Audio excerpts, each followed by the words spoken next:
Hi, everybody. Welcome to another episode of Women Empowering Women. One of my favorite things in the world to do is to interview other women entrepreneurs. And it is my pleasure today to be interviewing Michelle Evans from Canada. Welcome, Michelle. Hey, thanks for having me. It's so much fun. So I'm going to talk a little bit about what you do and then just jump in and tell everybody a little bit about how your journey got you here. And it's so funny. I don't even think I introduced myself, but most of you know I'm Galit Ventura-Rosen. Michelle works with healers and change makers to strengthen their gifts and release deep limiting beliefs. This provides them with the confidence to step out and affect change in the world. I love that. And you're a spiritual mentor and transformational expert. Yeah. Perfect. Yeah. Tell me a little bit about you and how you got here. So how I got here, my dawn of realization moment was when I was daydreaming about my kids getting big and moving out of the house. And I realized that I was going to be on my own for the first time. And there's a huge difference between being confident in what you do and being confident in who you are. And I had no idea who I was. I had lived my whole life for my kids, and that's what drove everything I did, my career, everything. So it was really a task of finding out who I was at my core. And in that, finding out that I hadn't healed anything from the childhood abuse I endured. I had just stuffed it down and worked and achieved. So it was through that healing and that journey that I recognized that I've always been intuitive. I've always known things I couldn't explain. And I love that. It was through my childhood that if I couldn't explain what I knew, then it was the same as lying. And that was physically dangerous. That had caused the message that it wasn't safe. So I had turned down the volume.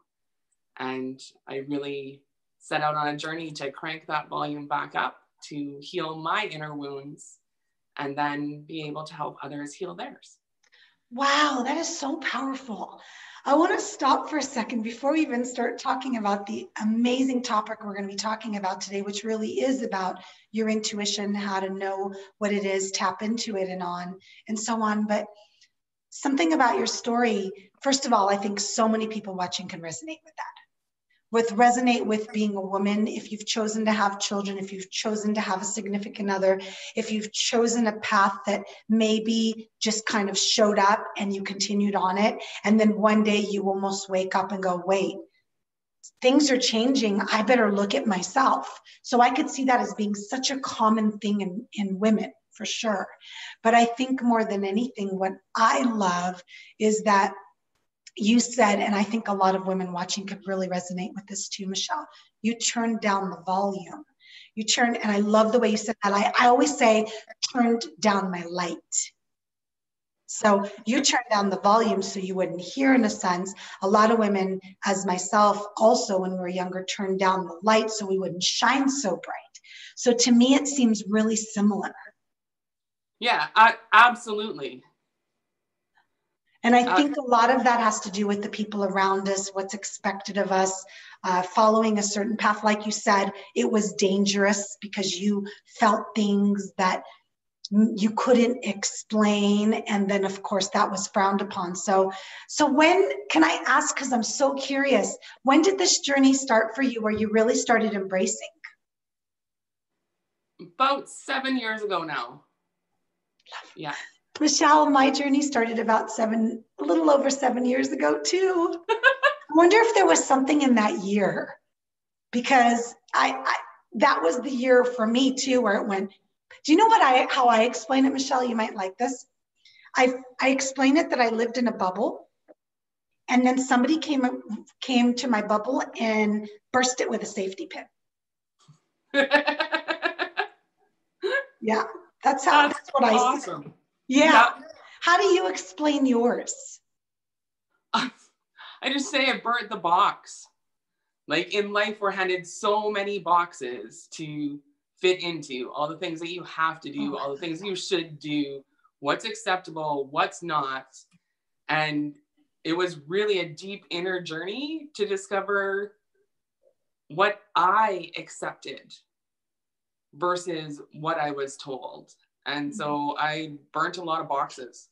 Oh, I love that. Oh, and that's such a great way to say it, because we use that so commonly, the fitting in a box or out of the box, or I used to say when I started my journey and I was really awakening to all of my world and my passion and my purpose in this life, I remember I used to say, don't put me in a box. I'm interested in living outside of the box. I've heard people say the words coloring out of the lines, right?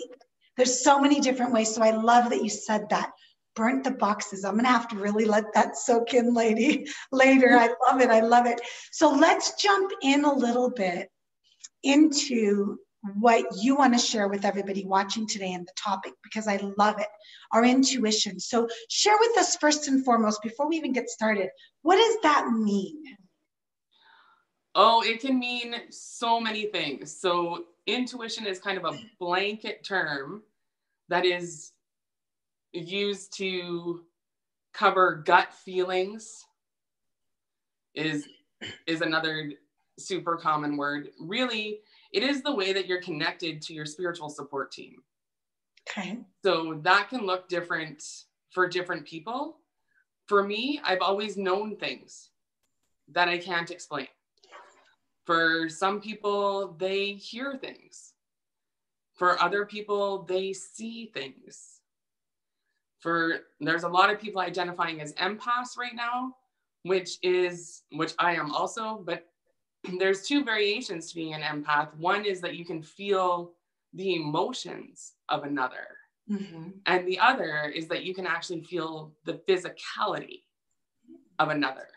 Okay. So I love that. Yeah. That's a really good explanation for those people that are watching that really are in the logical side of their brain. If they get this gut feeling, and I don't want to use an extreme example, but sometimes people go, I'm just not supposed to go to work today. And I don't know why. And instead of fighting it, they give into it. And then they realize later something happened at work and they shouldn't have been there.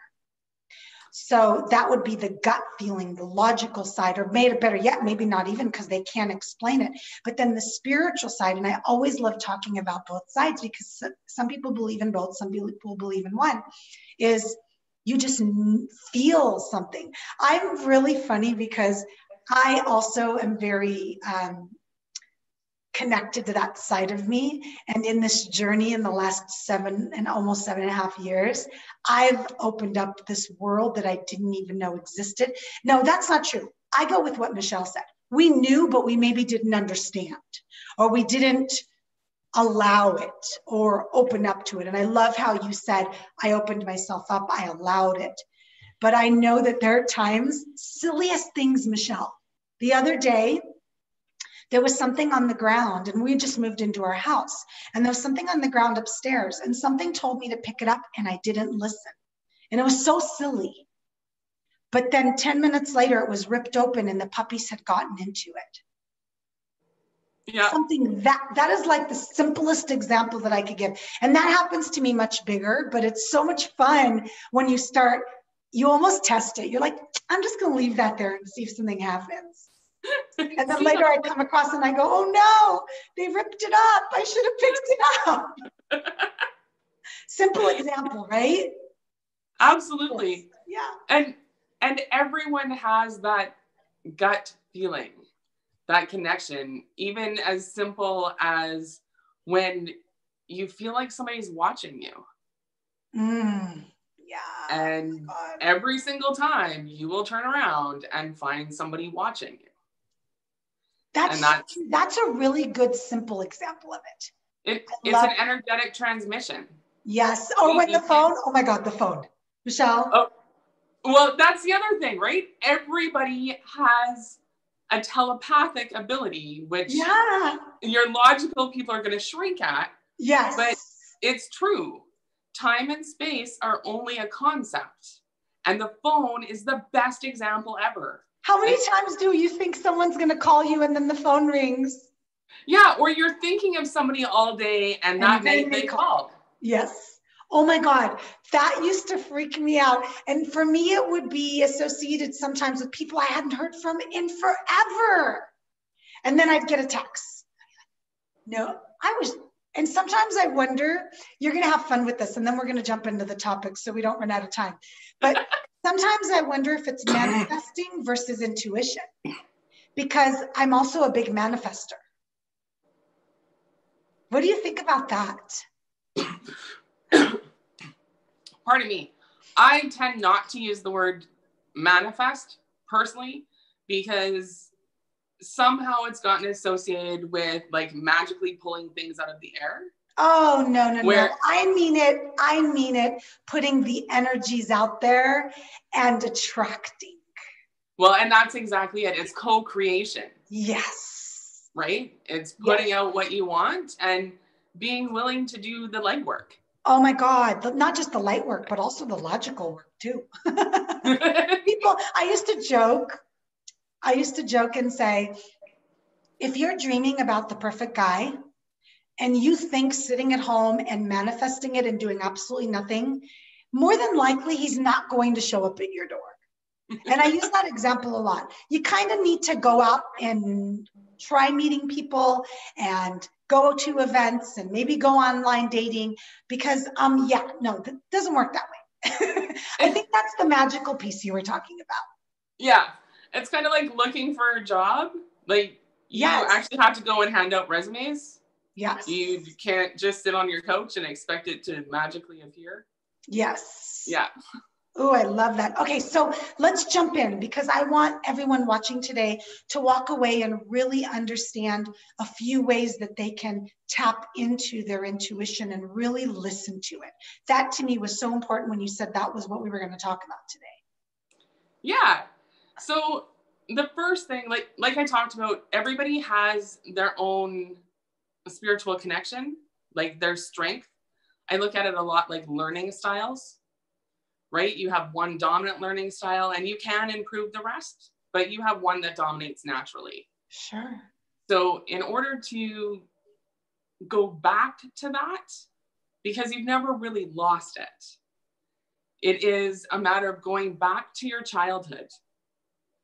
Because when you were little, before the world told you all kinds of crazy stuff, you had that connection. So that is the first step, and the first challenge I'll put out there is to go back to when you were 5 or 6 years old, or 7 or 8, and really think about what you knew that you didn't have a way to know. Like, I have a client who is 60 and didn't really know what his spiritual gifts are until we chatted. And when he was 10 years old, he had dreams. Oh, I love that. And he actually had a dream that his best friend's dad was going to die. And 3 days later, his best friend's dad did die. And for him, that was the point where it became unsafe. Yes. And he turned the volume down. Oh, that gave me chills, Michelle. It's so interesting to me because I am so baby crazy. I get told all the time I'm baby crazy. I have 3 children. I'm very blessed, but my baby's 14 now. And so I'm very blessed to have nieces and nephews. I'm actually having a new nephew that's going to be born Friday. Yay. So there's something about children, their innocence, that they haven't almost been, what's the right word I'm looking for? Programmed. Yeah, programmed. Yeah, that's a good word. There's another word, but it's not coming to me right now. But there's something about their innocence that they are just what they are. For example, how are some of the funniest videos that we see on YouTube about children just being 100% honest, no filter, right? Yeah. I love that the first tip is go back to your childhood and try to remember times where you felt something, saw something, heard something, knew something, whatever it is that, like you said, the way you communicate, and you went brushed it off. I'm not going to allow this. Mm-hmm. I love Yeah, it was scary. It was unsafe. You thought maybe you were crazy. Those are huge. Yeah. People think you're nuts when you say things like that. They think something's wrong. I do want to share that I'm so thankful that in today's age, it's so much more accepted. To be spiritual, to be a spiritual mentor, to be intuitive is so much more accepted. And I'm thankful for that, for just the fact that there are so many people that hid it for so long. I spent a long time in the spiritual closet. Yeah, absolutely.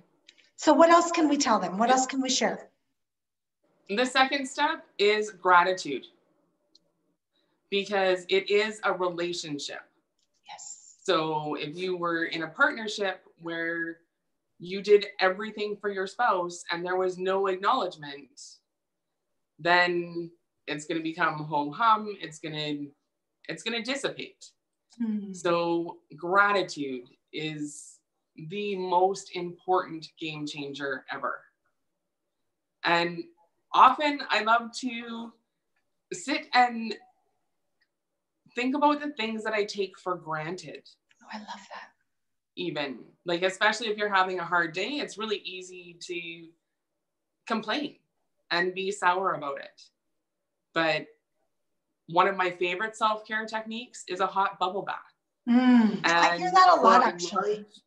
For a large portion of the world, a bathtub is a luxury. Yes. I live in Canada. We're a first world country. I take it for granted. Right? Or the ability to turn on your tap and drink the water. For me, that is something to be grateful for, because not everybody can do that. This morning, I was grateful for seat warmers in my car. Yes. I took my daughter to school. My car's not in the garage right now because we moved into a new house. There's no room. And we get in the car and we didn't realize how cold it is. And I'm sorry for people on the East Coast, but it was 38 degrees out today, and that's cold for us Vegas peeps. And I get in the car, we're both freezing, and it takes time for the car to heat up. I turn on our seat warmers and those warm up like this. So I said, I am so thankful to the person that invented seat warmers. So it can be the simplest things.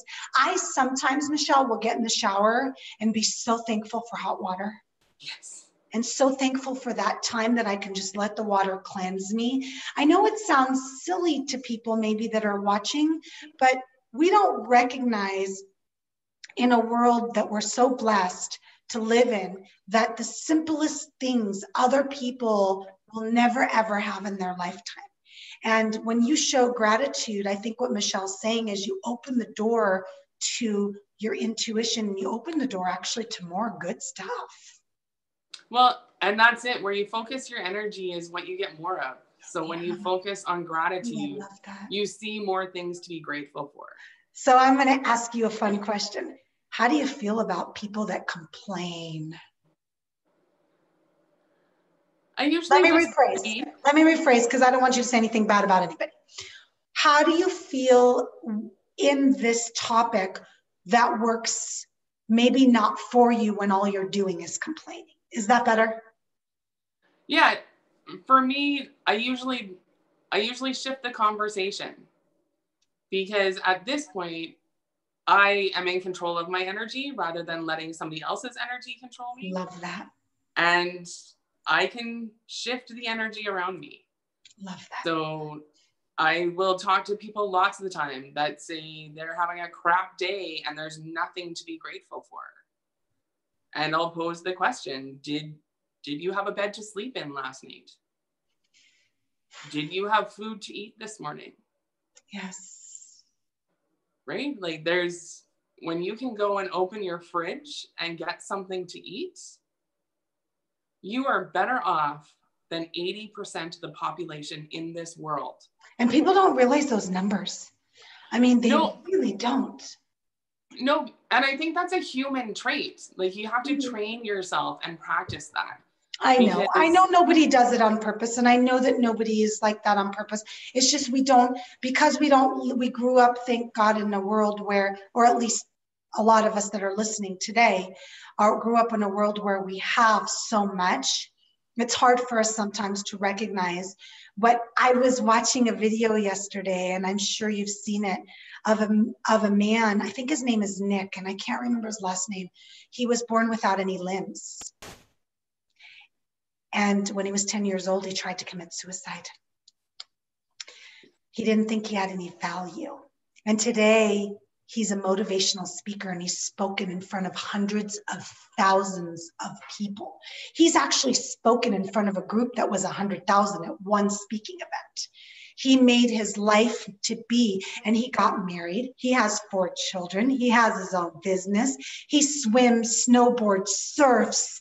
I mean, things that people that have all their limbs don't do. Yeah. So that is a perfect example of, well, gosh, how lucky are we that we have arms and legs? Yeah. And that's exactly it. Like, as humans, we tend to think that our normal is everybody else's normal. Yes. Right? Because like you said, we've grown up our whole lives. So it's normal. Yeah, for us it is normal. Mm-hmm. Absolutely. Is there any other tips we should give them before we tell everyone how they can get a hold of you? I think the biggest one, if we're talking about gratitude and stress, is how to reduce stress and overwhelm in 30 seconds. Oh, that is brilliant. You need to share that with us. And even if you're watching and you're in your logical mind, I challenge you to try this and see how it works for you. And it can be done anywhere, office, car, doesn't matter. It is really coming back to your breath and breathing, focusing on the soles of your feet. Okay. So flat feet on the ground, right? You don't even need them flat on the ground. You just need to focus on breathing in. So is it okay to do it laying down or sitting up, or it doesn't matter? Doesn't matter. Okay. Intention is everything. Perfect. Okay, good. There is no, I'm all about burning the box. There is no, you have to do this. Love it. What works for you? Yeah. So it's really just getting comfortable, taking a deep breath in through the soles of your feet. Okay. And what you're doing is you're breathing in the earth energy, that strong, stable energy that produces mountains, and bringing it up into you. And then you're going to exhale out through the soles of your feet.